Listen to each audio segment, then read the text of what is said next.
Good evening everyone, it's 27th of July 2025, Sunday, and it's 8:20 p.m. here. I'm going to talk about the short notes or the written notes of mine from the topic botulism, and I have taken these notes from Yanov. It's okay if you don't know, it's not a must to know about this thing, because these cases are handled by medical people and not ophthalmologists, but we can get the reference from them. So yes, botulism, as I have mentioned in previous video, that anything that you want to present or write or talk about, you just go point wise so you don't miss a point. So botulism, any clinical condition. So what I'm going to talk about first, the causative agent and the name of the causative agent, how it is derived, and the story behind it, the history behind the botulism. Then pathophysiology, the types of botulism, then the symptoms, ocular manifestations and extraocular or systemic manifestations, because it's not, unlike myasthenia gravis, the patient doesn't present with ocular symptoms only, but along with the systemic symptoms also other systems are involved, so these symptoms are also there. Then on examination, the signs, how to investigate the case, and then the treatment, differential diagnosis and prognosis. So the origin of the term botulism. The causative agent is the bacteria, which is anaerobic, and rod, that is bacillus, spore forming, it's Clostridium botulinum. So we'll see the origin of this name. Okay, there is always a story behind the name. So what's the story behind your name? Like my name Priyanka, there is a story behind it. Like I really don't like my name Priyanka, I like my nickname Pia. So my father was a huge fan of Indira Gandhi, and I was not knowing that thing when I was like in my school days, in my high school days. I started reading, I was just 12 years old, 12 or 13 years old, and I started reading a biography on Indira Gandhi. I don't like the fiction. I like the autobiographies, like good people, Ambedkar, Buddha, Fully, these are my favorite, and Indira Gandhi is also like good. I'm not into politicians much, I don't like, but yeah, she was like powerful woman, and I really liked her biography. I don't know how much of it is true, because she was described by other people. If the other people start describing me, so it's not always true. So yeah, so I came to know her, know about her life through other people. So I also started liking her through the other people, because I don't know the real things. We don't know the people personally. And my father was a huge fan. Later I realized that he was a huge fan of Indira Gandhi. And when he came to know that Indira Gandhi's granddaughter's name is Priyanka, so he decided, first he liked Indira Gandhi, so he wanted to give me the name Priyadarshini. So he was confused between the two names, Priyadarshini and Priyanka. So Priyadarshini, Indira Gandhi's other name was Priyadarshini, and so as he liked Indira Gandhi, he wanted to give me this name Priyadarshini. And but later he felt like it's a long name, so I think he went for Indira Gandhi's granddaughter's name, that's Priyanka. So this is how I got the name. So every person has some story behind their name, and just weird, like Priyadarshini Chaudhary, how it would be like. God, I would have so many nicknames: Pia, Priya, and Darshu, Darsha, something like that, Darshu. So, but I like my nickname Pia. So this Clostridium, this bacteria also has this story behind its name, and everyone, everything, almost every term, every person, there's a name and there's a story behind it. So, and even the cities and countries, like that. So I'm so much into the names, because this is how I remember the things. It makes learning very interesting. So I decided to go through, what's the story behind this Clostridium botulinum name. And there is a story. So this is from the, as you know, this anatomy, biology and all the medical field, usually like the knowledge, it emerged from Greek, Latin, Euro part. So these terms are anatomical, physiological terms, medical terms, are mostly derived from the Latin and Greek language. So this Clostridium botulinum, Clostridium, Clostridium. Actually, it's a Greek word. There is a Greek word closter, Kloster, closter. It means a spindle. Okay, because these bacteria, these are rod shaped. Okay, yeah, bacilli. It is called as bacilli. And another Greek word clothin. Clothin means spin, and these are motile. So clothin means spin. Klothin, spin. So this is the cluster and clothin, spindle, spin. That is the Clostridium. And then botulinum. Now botulus is a word for sausage. Sausage, sausage. Actually, what happened in 18th and 19th century, there was sausage poisoning that was very famous, and later on, one microbiologist, bacteriologist, his name I think I'm going to mispronounce it, Emile van Ermegenum. He is the man. The video or the picture I'm going to share here, I got it from Wikipedia because there is no book. Like I had to find the book, like to just support to standardize my video, but I got it from Google. Emile van Ermegenum. So he existed between the 1851 to 1932. So in 1895, when he was working as a bacteriologist, first he recognized and isolated this bacteria from a cured ham piece which had poisoned 34 people. So he was a Belgian bacteriologist, Belgian waffle, I remember, Belgian bacteriologist. So this was, and that's why sausage means botulus is, it's a Latin word and it means sausage, and sausage poisoning was happening in Germany during 18th to 19th century, and this is how this bacteria got the name Clostridium botulinum. Okay, so it produces 8 types of the toxins, like A to G. Actually on Google it is 7 types. In Yanov it is given 8 types, out of which 3 are toxic to human beings, and A is most severe form.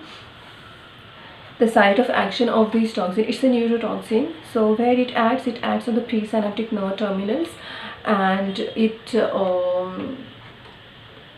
inhibits the release of the acetylcholine. So there is anticholinergic or hypercholinergic activity. So how we get this infection, right? How we get infection? It is through the wound infection, through the food poisoning, or inhaling this aerosolized form of the toxin, and that can be used as a potential bioterrorism weapon. So foodborne, how like foodborne, like unwashed vegetables or this preserved fishes and meat which are inadequately cleaned, smoked, salted, canned food, and the vegetables, and these spores are found in the soil also. So vegetables with soil, contaminated with the soil, and the food that is stored in the plastic bags in the containers, which provides a very good and aerobic environment for the growth of these bacteria. So that is the foodborne and infection. Then wound infection. Actually it's rare, but these days the people are going for IV heroin, drug addicts, IV heroin, then cocaine through nasal passages. So nasal passages are necrotic, so these can get infected with the botulinum, and this infection can occur through this form also. And there is infantile, which is seen at the age around 2 to 6 months of infant's age, and it is usually through the honey. This is canned food, preserved food, honey, and it's a subacute infection. It is very fast progressive and death can occur, and it can be taken as sometimes confused as failure to thrive. So in USA, 145 cases per year are noted, United States, and 15% are found to be foodborne, 65% infantile, and 20% wound infection. So this was about the mode of the infection, and incubation period 12 hours to 8 days for foodborne, and wound infection, wound worn or through infected wound 4 to 18 days. So that was about the mode of infection, entry of infection. Now let us switch to symptoms. What are the symptoms? Ocular manifestation, systemic manifestations. Ocular means both autonomic dysfunction is also there. So what? Drooping of the eyelids. Symptoms and signs I'm going to talk about. As an ophthalmologist, you should be able to differentiate between the symptoms and signs. So without wasting much time, because whatever is coming to my mind and whatever is written, I'm going to talk about it. So ptosis means heaviness of the eyelid or drooping of the eyelid, diplopia, double vision, and deviation of the eye. Internal ophthalmoplegia means what? Internal ophthalmic conjugate eye movements are defective. I have already mentioned that it's the medial longitudinal fasciculus that connects the sixth nerve to the third nerve, oculomotor nerve to the abducent nerve, and also vestibular nerve, vestibulo-ocular nerve, that is the hearing. So vestibulo-ocular reflexes.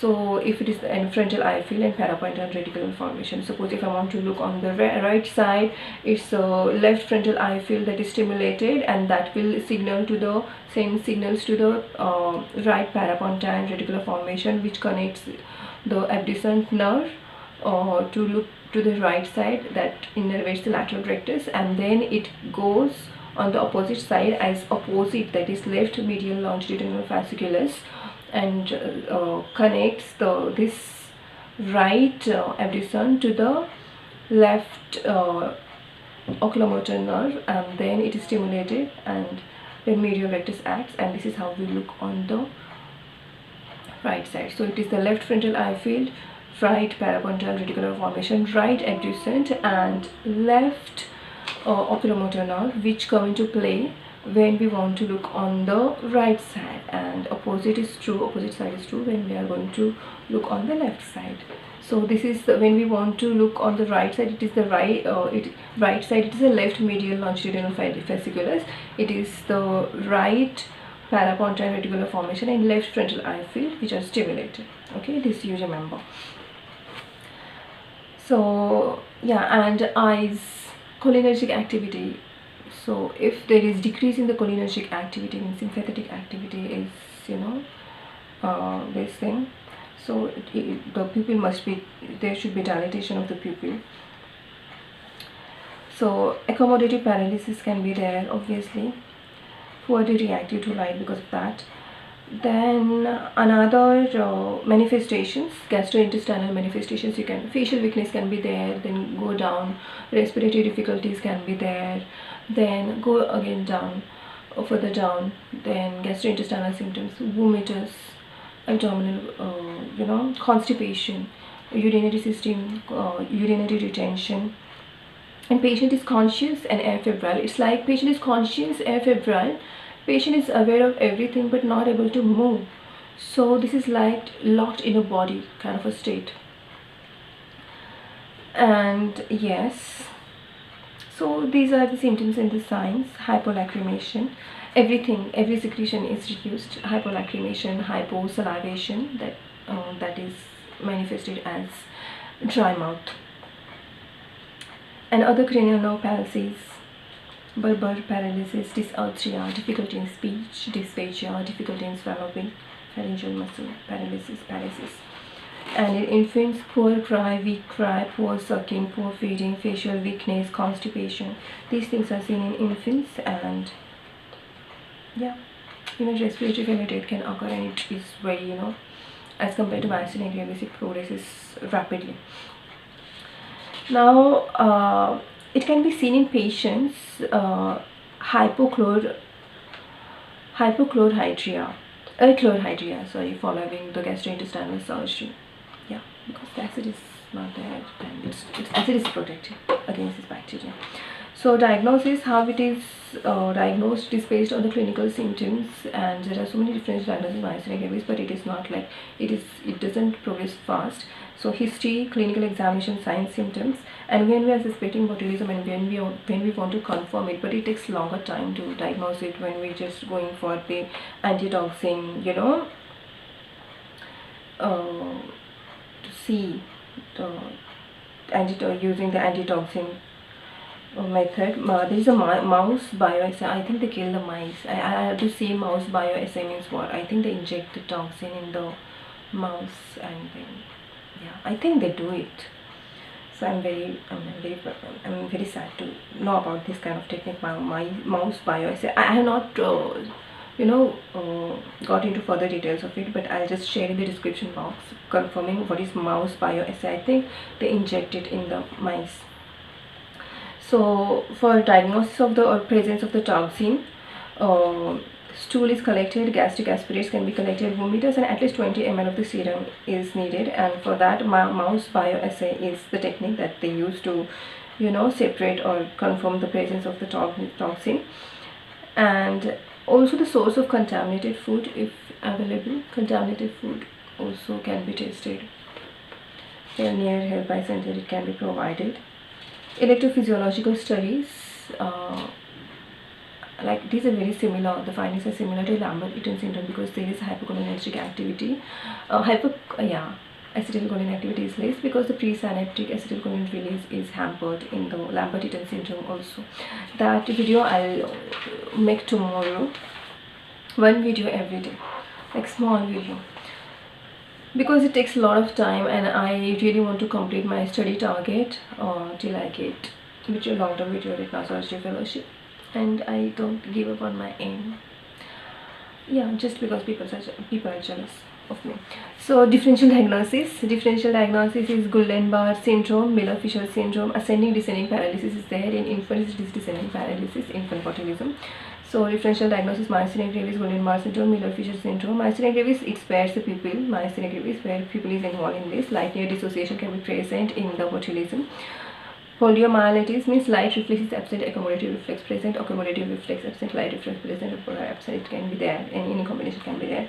Other differential diagnosis: organophosphorus poisoning, but these are hypercholinergic activity in organophosphorus poisoning, but there is a paralysis. Diphtheria, then shellfish toxicity, ischemic locked-in syndrome, hypokalamic periodic paralysis, and tick paralysis also hypocholinergic, and Lambert-Eaton also hypocholinergic. You can see the video myasthenia gravis last 5 to 10 minutes where I have discussed this differential diagnosis with the myasthenia gravis and other things like Lambert-Eaton, myasthenia gravis, Guillain-Barré syndrome, and this botulism. Now, what's the treatment for it? It's a supportive treatment. Maintain the airway, breathing, and circulation. Mechanical ventilation if required. And botulinum antitoxin after confirming it. So it is either derived from the horse serum or human derived. Human derived botulinum IG baby BIG IV. It is used in infant botulism. And if it is horse serum, hypersensitivity is required. It is heptavalent antitoxin that is derived from the horse. And recovery actually occurs spontaneously in infant botulism, and in 6 to 12 months it takes as the new synapses develop, but it is fatal condition and it is rapidly progressive. So rapid diagnosis is very important, and confirming the presence of the toxin in the body, it takes days, and it's very rapidly progressive and fatal also. So it's very important to diagnose this condition and supportive management. So follow hygienic routine. So that was all about the Clostridium botulism. As I'm just mentioning it again and again, it's just extra something because it's an ophthalmologist. You don't need to know this. It's not a must thing to know, but it's good to know. So bye, good night.